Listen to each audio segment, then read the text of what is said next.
Hello everyone. आज जो exercise हमारी 4.3 चल रही थी उसके हम थर्ड सम डिस्कस करने वाले हैं। थर्ड सम की हमारी एनसीईआरटी बुक की एक्सरसाइज 4.3 हमारे पास अवेलेबल है। देखिए स्टेटमेंट थर्ड सम की, find the root of the following equation. इन इक्वेशनों के हमें रूट फाइंड करने हैं। थर्ड सम से जो पहले के जो सम थे हमारे पास उनके अंदर क्या थी, क्वाड्रेटिक इक्वेशन बनी बनाई थी। वहाँ क्वाड्रेटिक इक्वेशन बनाना नहीं था, ऑलरेडी बनी हुई क्वाड्रेटिक इक्वेशन थी। अब जो आगे के सम है उनके अंदर हमें पहले क्वाड्रेटिक इक्वेशन बनानी पड़ेगी। देखिए यहाँ स्टेटमेंट आपको थर्ड सम में साफ दिखाई दे रही है कि स्टेटमेंट जो क्वाड्रेटिक इक्वेशन है वो बनी हुई नहीं है ऑलरेडी, हमें इक्वेशन बनानी पड़ेगी। तो हम थर्ड जो सम है उसका सेकंड पार्ट कर रहे हैं। हम सेकंड पार्ट देख लीजिए। थर्ड सम का second part, find the root of the equation 1 में x+4 इक्वल 1 में x-7 इक्वल 11 में 30। ये हमें इक्वेशन गिवन है। यहाँ पे इसको हमें पहले क्वाड्रेटिक इक्वेशन में कन्वर्ट करना है, तो हम एलसीएम ले लेंगे। इस साइड के हमने एलसीएम लिया है, एलसीएम लेकर के इधर सॉल्व किया हमने। x से x कैंसिल हो जाएगा, -11 में इनके अंदर आपसे मल्टीप्लाई कर दी, x+4 और x-7 है इनकी आपस में हमने मल्टीप्लाई कर दी। इधर 11/7 था, 11 से 11 कैंसिल हो जाएगा, क्रॉस मल्टीप्लाई कर दी इस स्टेटमेंट की इधर 1 के साथ और 30 की इधर नेगेटिव के साथ मल्टीप्लाई कर दी। -30 है वो इधर आके पॉजिटिव हो जाएगा और सोल्व किया तो हमारे पास क्वाड्रेटिक इक्वेशन बन गई। यहाँ तक हमारा काम इन समों में एक्स्ट्रा है। हमने ये कैलकुलेशन एलसीएम लेना है, मल्टीप्लाई करनी है, सोल्व करना है और उसके बाद हमारे पास क्वाड्रेटिक इक्वेशन बन गई। अब हमारा यहाँ से आगे फर्स्ट सम वाला ही काम हो गया है। हमें इस क्वाड्रेटिक इक्वेशन को सोल्व करना है। यहाँ कोई मेथड का नाम नहीं है, आपको 3 मेथड क्वाड्रेटिक इक्वेशन को सॉल्व करने के बहुत अच्छे से आते हैं। Factorization method, completing square method और क्वाड्रेटिक फार्मूला। इन 3 मेथड से कोई एक मेथड लगा करके इसको सॉल्व कर दीजिए, जो भी x की वैल्यू आएगी वो आपके रूट होंगे। तो क्वाड्रेटिक इक्वेशन बनाने तक हमने इसको किया है सम को, इससे आगे सम खुद कर लेंगे, आपने कर लेना है। इससे आगे x की वैल्यू निकालनी है, क्वाड्रेटिक इक्वेशन बनाने तक हमने इसको सॉल्व कर दिया है। तो इस तरह की कोई स्टेटमेंट आ जाती है तो आप एलसीएम ले लिया करें, उनको सॉल्व कर लिया करें, सिंप्लीफाई कर लिया करें और उसके बाद ही सम है वो सॉल्व हो जाएगा। और थोड़ी कैलकुलेशन करेंगे तो बड़ी आसानी से क्वाड्रेटिक इक्वेशन बन जाएगी और क्वाड्रेटिक इक्वेशन बनने के बाद उनको किसी भी एक मेथड से सॉल्व कर देना है। हम आगे फोर्थ सम की तरफ बढ़ जाते हैं। फोर्थ सम की स्टेटमेंट देख लीजिए। फोर्थ सम जो हमारे पास है वो दे रखा है हमें कि the sum of reciprocal of Rahman age, the sum of reciprocal of Rahman age in year 3 year ago and 5 year from now is 1/3, find the present age. The sum of reciprocal of Rahman is in 3 year ago and 5 year from now is 1/3, find his present age. हमें रहमन की present as find करनी है। सम of reciprocal, उनके जो reciprocal है 3 year ago और 5 year from now, इनकी as का जो रेसिप्रोकल है उनका सम हमें 1/3 के इक्वल गिवन है और हमें प्रेजेंट एज करनी है। यानी हमें सम जो आगे के सारे सम है, ये सम भी है, ये सारे जो स्टेटमेंट है वो हमें इंग्लिश लैंग्वेज में दी हुई है। हमें इस इंग्लिश लैंग्वेज स्टेटमेंट को मैथमेटिकल लैंग्वेज में कन्वर्ट करना है, यानी हमें क्वाड्रेटिक इक्वेशन बनानी है। क्वाड्रेटिक इक्वेशन बनने के बाद हमारा वही काम होगा उसको सॉल्व करना जो हमने फर्स्ट और सेकंड सम में किया है। तो इस यहाँ भी हम क्वाड्रेटिक इक्वेशन बनाते हैं। देखिए हम लिखेंगे let present age of Rahman, हम लिखेंगे present age of Rahman, let present age of Rahman x year, 3 year ago Rahman age, यानी 3 साल पहले, 3 year ago का मतलब 3 साल पहले की जो एज है वो हो जाएगी 3 year ago। जो हमें एज दे रखा है वो 3 year ago रहमन एज है वो x-3, प्रेजेंट एज है उससे 3 साल कम हो जाएगी। मान लो अभी प्रेजेंट में कोई 10 ईयर का है तो 3 साल पहले कितने का होगा, 7 का होगा, यानी 3 माइनस हो जाएगी। 5 year फ्रॉम नाउ, 5 साल बाद, अब से 5 साल बाद, यानी प्रेजेंट एज है उसके अंदर 5 प्लस हो जाएगा। तो इस तरह से ये हमारी बन जाएगी। ये प्रेजेंट एज है, ये एज है ये 3 ईयर एगो है, और जो ये एज है ये 5 ईयर फ्रॉम नाउ है।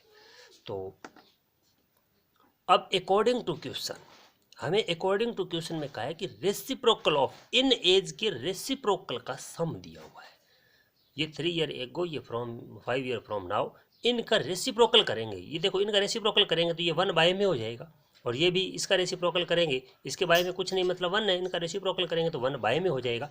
इनके रेसिप्रोकल कर दिया हमने और बाद में सम कर दिया, तो वो सम है वो इक्वल है 1/3 के। ये हमें गिवन है स्टेटमेंट में साफ साफ। अकॉर्डिंग टू क्वेश्चन हमारा यही बनता है कि जो भी एज है यहाँ पे 3 ईयर एगो और 5 ईयर फ्रॉम नाउ, तो उनकी रेसिप्रोकल का जो सम किया वो हमें स्टेटमेंट में इक्वल है कि 1/3 के इक्वल है। अब हमारा वही थर्ड सम की तरह काम हो गया। एलसीएम ले लेंगे हम, एलसीएम ले करके सॉल्व कर लेंगे, कैलकुलेशन को अच्छे से सॉल्व कर लेंगे, क्रॉस मल्टीप्लाई कर लेंगे, बाद में हम पाएंगे कि हमारे पास क्वाड्रेटिक इक्वेशन बन जाएगी x² - 4x - 21 = 0। ये हमारे पास क्वाड्रेटिक इक्वेशन है वो बन गई है कंप्लीट। और यहाँ पे x² - 4x - 21 = 0 ये क्वाड्रेटिक इक्वेशन बन गई। इसको हमने यहाँ फैक्टराइजेशन मेथड से सॉल्व भी कर दिया है।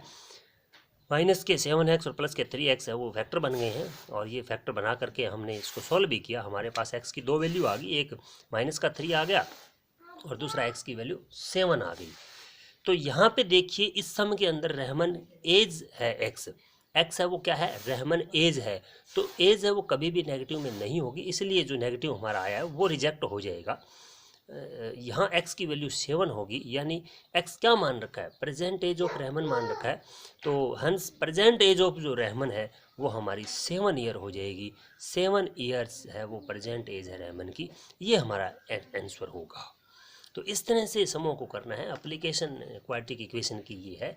लैंग्वेज में हमें स्टेटमेंट गिवन है तो उसको हम अच्छे से रीड करके जैसे जैसे स्टेटमेंट में हमें गिवन है उसके अकॉर्डिंग हम लिखते जाएंगे और सॉल्व करेंगे। बड़ी आसानी से क्वाड्रेटिक इक्वेशन बन जाएगी। क्वाड्रेटिक इक्वेशन बनने के बाद उसको किसी एक मेथड से सॉल्व कर देंगे और बड़ी आसानी से आंसर हमारा आ जाएगा। नेक्स्ट सम की तरफ बढ़ जाते हैं। नेक्स्ट सम है हमारा fifth some.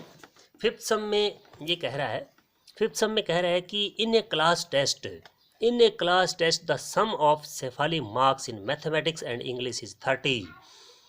Had she got 2 marks more in mathematics and 3 marks less in English, the product of their marks would have been 210. Find the marks in 2 subject। हमें कह रहा है कि शेफाली स्टूडेंट है, उसके द्वारा मार्क्स है वो लिया जाते हैं 2 सब्जेक्ट के अंदर, इंग्लिश और मैथमेटिक्स के 2 सब्जेक्ट का यहाँ पे जिक्र है, और उन दोनों में जो सम है वो 30 है। तो हम लिख लेंगे सबसे पहले कि let marks obtained by Shefali in mathematics, marks obtained by Shefali in mathematics, mathematics में x मार्क्स मान लिए हमने, और marks obtained in English, English में कितने हो जाएंगे 30 माइनस में x हो जाएंगे, क्योंकि दोनों का सम 30 है। एक में मान लो x लिए है तो दूसरे में 30 में से x माइनस हो जाएगा। 30 में से क्यों किया, क्योंकि दोनों का सम है वो 30 दे रखा है हमें। मान लो इसमें 10 मार्क्स लिया है तो इसमें से 30 में से 10 करेंगे तो इसमें 20 हो गया, तो 20 इसमें 10 इसमें 30 हो गया ना। हो सकता है इसमें 15 लिए हैं तो इसमें 15 माइनस करेंगे तो दोनों में 15 दोनों का सम यहाँ भी 30 हो गया।